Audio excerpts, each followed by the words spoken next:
বিসমিল্লাহির রহমানির রহিম। হে সমস্ত জগতবাসী, আজ আমি আপনাদের সামনে একটি আলোচনা করব। সে আলোচনাটি হলো, দেখুন, মানুষ একটা জিনিস জানে যে মানব জাতি কথা বলতে জানে, কিন্তু শরীয়তের দৃষ্টিতে যারা চর্মচক্ষের হিসেব কিতাব করে তারা কিন্তু ঠিক তাই, যে বন্যপ্রাণী, সমস্ত প্রাণী তারা কথা বলতে জানে না। এটা কে বলতেছে?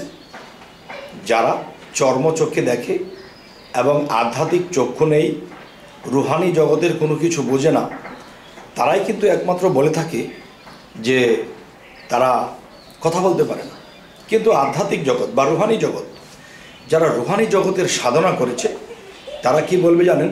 তারা বলবে গরু কথা বলে, গুহিল, সাপ, বিচ্ছু, কেঁচো, এরা কিন্তু কথা বলে। কিন্তু এরা যে কথা বলে, এটা কি কখনো কেউ দেখাতে পারবে? আমি বলবো হ্যাঁ, সেই দেখবে এবং সেই দেখাতে পারবে যে ব্যক্তিটি রুহানি জগতে কোনো প্রাণী জগতের সাথে কথা বলেছে, একমাত্র তারাই পারবে। তবে এর পাশাপাশি আমি একটি কথা বলবো, যদি কেউ কোরআন পড়ে, হাদিস পড়ে এবং একা একা আল্লাহর ইবাদত করে, তাহলে হয়তো এটা সম্ভব হবে না। আর সম্ভব যদি হতে হয়, তাহলে একমাত্র সম্ভব এটাতেই হবে যেই মানুষটি আল্লাহর ইবাদত করে এবং পাশাপাশি একজন কামেল মুর্শিদকে ধরে। আর মুর্শিদের কথা সূরা কাহাফে আল্লাহ বলেছে, রাসূলের কাছে বায়াত গ্রহণ করেছে যারা, তাদেরকেও আল্লাহ বলেছেন যে তাদের হাতের উপরে আমি আল্লাহর হাত আছে যারা রাসূলের হাতে হাত দিল। তাই আমি বলবো, হে সমস্ত জগতবাসী, যে দেখেন, অবশ্যই আল্লাহ নিরাকার, কিসের আকার।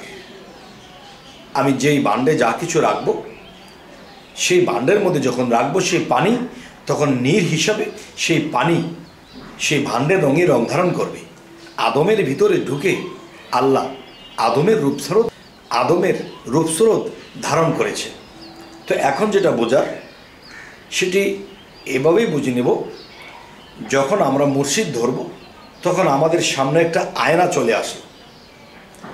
এই আয়নাকে যখন আমরা আয়নার দিকে মুখ করব, এরকম মুখ করতে করতে কালবের জিকির রাখতে রাখতে, তখন কালবের আয়না যখন পরিষ্কার হবে, তখন আমার মুর্শিদ সেই আয়না নিয়ে আমার সামনে উপস্থিত হলে, আর সেই আয়নার মধ্যে